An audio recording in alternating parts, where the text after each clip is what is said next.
नमस्कार दोस्तों, आज हम आपको लेकर चल रहे हैं कानपुर नगर जिले के एक ऐसे प्राचीन शिव मंदिर में जहां सुबह प्रातः खुलते ही सबसे पहले पूजा हुई मिलती है। शिवलिंग पर पुष्प, अक्षत और जल का अभिषेक मिलता है। तो आइए कानपुर नगर जिले के इस प्राचीन शिव मंदिर में आपको लेकर चलते हैं। शायद बहुत से लोग यह नहीं जानते होंगे कि कानपुर नगर जिला द्वापर युग के प्राचीन ईंट मंदिरों का खजाना है। हालांकि पर्यटक सीधे भीतर गांव और निबिया खेड़ा की ओर जाते हैं। वहाँ कई अन्य ईंट मंदिर हैं जो सदियों से छिपे हुए हैं और हाल ही में पुरातत्वविदों और इतिहासकारों का ध्यान आकर्षित किया हुआ है एक प्राचीन शिव मंदिर ने, जिसका नाम है करचुलीपुर महादेव मंदिर। यह मंदिर प्राचीन ईंटों से बना है। भारतीय पुरातत्व सर्वेक्षण विभाग ने इसकी कार्बन डेटिंग के आधार पर इस मंदिर को महाभारत काल का बताया है। स्थानीय लोग इस बारे में अधिक जानकारी नहीं दे पाते हैं कि यह मंदिर कब और किसने बनवाया था, लेकिन वे दृढ़तापूर्वक ये जरूर बताते हैं कि यह मंदिर अति प्राचीन है।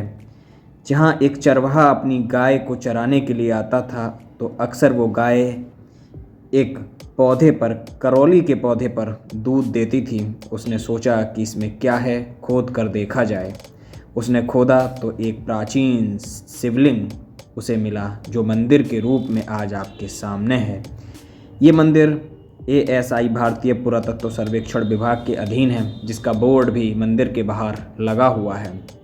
और एक प्राचीन बोर्ड लगा है जिस पर लिखा है ईंटों का प्राचीन मंदिर Karchulipur, ancient bricks temple of Kanpur. आइए मंदिर के अंदर प्रवेश करते हैं। चलिए, हम लोग पहुंच चुके हैं मंदिर में और देखिए ये करचुलीपुर कानपुर नगर में उत्तर प्रदेश में पड़ता है और ये ASI के अधीन है, भारतीय पुरातत्व सर्वेक्षण विभाग के अधीन है। शंकर जी का, महादेव का ये प्राचीन मंदिर। और यहाँ पर देखिए सन्नाटा, यहाँ पर नल जरूर लगाया गया पानी के लिए। ये व्यवस्था है, आने जाने वाले लोग हाथ पैर धुल के और स्नान करके अंदर जा सकते हैं दर्शन हेतु। लेकिन जिस तरीके से यहाँ सन्नाटा पसरा हुआ है, पता चल रहा है कि यहाँ पर कोई है नहीं। शायद अंदर कोई मंदिर में मिले कोई महात्मा जी।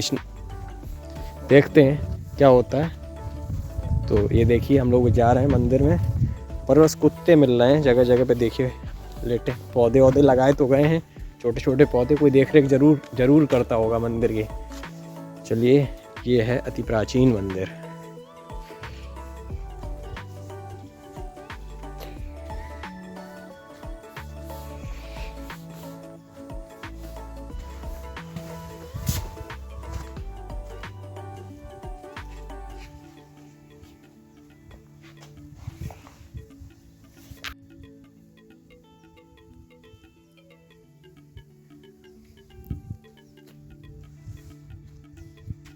अंदर जाकर देखा तो मंदिर की खूबसूरती देखते ही बनती थी। चारों तरफ हरे भरे खेत और सन्नाटा, एकदम शांति प्रिय स्थान। मन कर रहा था कि यहाँ से जाए नहीं, घंटों यहीं बिता दें। मंदिर की दीवारें बहुत ही प्राचीन थीं, जिस पर बेलपत्र के निशान और छोटी छोटी देवी देवताओं की मूर्तियाँ अंकित थीं। यकीनन ये मंदिर गुप्त काल की तरफ इशारा कर रहा था, लेकिन कार्बन डेटिंग के आधार पर ये द्वापर युग का बताया गया। मंदिर के बाहर भारतीय पुरातत्व सर्वेक्षण विभाग ने पेड़ पौधे भी लगवाए हैं, पानी की व्यवस्था भी की है। और अब बारी थी महादेव के दर्शन करने की, उस शिवलिंग की जिस पर आकर कोई अदृश्य शक्ति आज भी सबसे पहले पूजा करके चली जाती है। सोमवार के दिन यहाँ स्थानीय लोगों का तांता लगता है, लेकिन बाकी दिनों में सन्नाटा रहता है। मंदिर की तरफ चारों तरफ घूमने के बाद हम पीछे के हिस्से में पहुँचे और वहाँ से पहली बार दर्शन किए महादेव की उस शिवलिंग के, जिसके लिए हम इतनी दूर तक गए थे। जिस शिवलिंग का चमत्कार ये था कि वहाँ कोई अदृश्य शक्ति आज भी पूजा करके सबसे पहले निकल जाती है। अक्षत, पुष्प और जल शिवलिंग के ऊपर चढ़ा हुआ मिलता है। तो हमने सबसे पहले जिस स्थान से उस प्राचीन शिवलिंग के दर्शन किए। आइए आपको भी कराते हैं। ये मंदिर के पीछे वाले हिस्से से हमने महादेव के दर्शन किए। देखिए यहाँ पर एक कुआं भी है, अति प्राचीन कुआं है। कितनी गहराई, आजकल तो कुएं मिलते नहीं हैं। और भाई पानी दिख रहा है कि नहीं पता नहीं, कुछ चमक तो रहा है। और ये देखिए जिस पे बाल्टी टांगी जाती थी, ये देखिए भाई कितनी प्राचीन है। रस्सी, इस पे रस्सी के निशान भी दिख रहे हैं।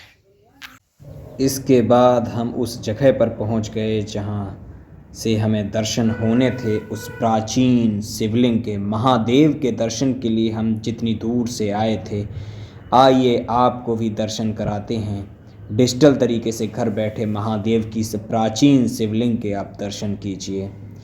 जीवन धन्य हो गया महादेव के इस शिवलिंग के दर्शन करके। घर से लाया गंगा जल महादेव को अर्पित किया, पुष्प चढ़ाए और कुछ समय तक महादेव को बैठकर ऐसे ही निहारते रहे। यकीन मानिए मन शांत हो गया। मंदिर में महादेव के सामने एक त्रिशूल लगा हुआ था जिस पर कुछ पुष्पमालाएं चढ़ी हुई थीं। ऊपर कुछ घंटे चढ़े थे। महादेव की सेवा के लिए पंखे की भी व्यवस्था की गई थी।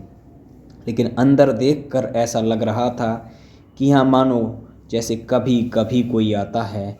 कुछ सामान, कुछ पूजा की सामग्रियाँ वहाँ बने आरों में रखी हुई थीं।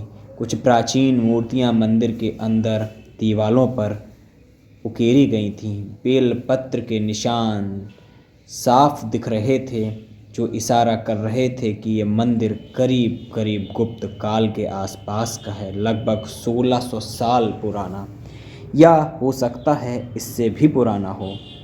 प्राचीनता और भव्यता की इस मूर्ति को अपने कैमरे में समेटने के बाद हमने अपने सहपाठी के साथ भगवान महादेव की पूजा की और कुछ समय मंदिर में शांतिपूर्वक ऐसे ही बैठे रहे। वहाँ मिले एक महात्मा जी से चर्चा के बाद पता चला कि सोमवार के दिन भक्तों की भारी भीड़ यहाँ मंदिर में आती है। लेकिन ये भीड़ स्थानीय होती है, जो आसपास के रहने वाले लोग हैं सिर्फ वही मंदिर में आकर जलाभिषेक करते हैं। हमने भी जाकर महादेव को जल चढ़ाया, गंगा जल अर्पित किया और महादेव को अपने साथ अपने कैमरे में ले जाने के लिए कुछ फ़ोटो भी खींचे और जो भी हमें अपनी भक्ति और श्रद्धा के साथ आता था वो हमने महादेव को अर्पित किया। और स्थानीय लोगों ने बताया कि आज जब कोई अदृश्य शक्ति आकर यहाँ पर पूजा करके जाती है, चाहे जितना भी प्रयास कर लीजिए आप उस शक्ति को देख नहीं सकते। उस शक्ति के पहले आप पूजा नहीं कर सकते। वो अदृश्य शक्ति द्वापर युग के अश्वत्थामा की कही जाती है कि अश्वत्थामा आज भी अदृश्य रूप में आकर मंदिर में पूजा करके चले जाते हैं। अगर कोई इस मंदिर में जाना चाहता है तो घाटमपुर तहसील के अंतर्गत ये मंदिर कुड़नी दरबार के रास्ते होता हुआ भीतर गांव के आसपास वाले क्षेत्र में पड़ता है। शहर से लगभग 30-40 किलोमीटर दूर है। बहुत ही शांति प्रिय इलाका है।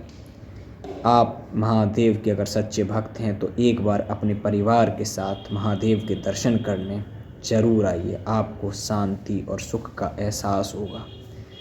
अगर वीडियो आपको अच्छा लगा है तो शेयर कीजिए, चैनल को सब्सक्राइब कीजिए और कमेंट में लिखिए महादेव महादेव महादेव। तो दोस्तों आपने देखा हम लोग मंदिर में थे और ये वही मंदिर है प्राचीन जिसको अभी आपने देखा। कैसा लगा आपको कमेंट बॉक्स में कमेंट ज़रूर करिए और नीचे महादेव महादेव महादेव लिखिए कमेंट बॉक्स में।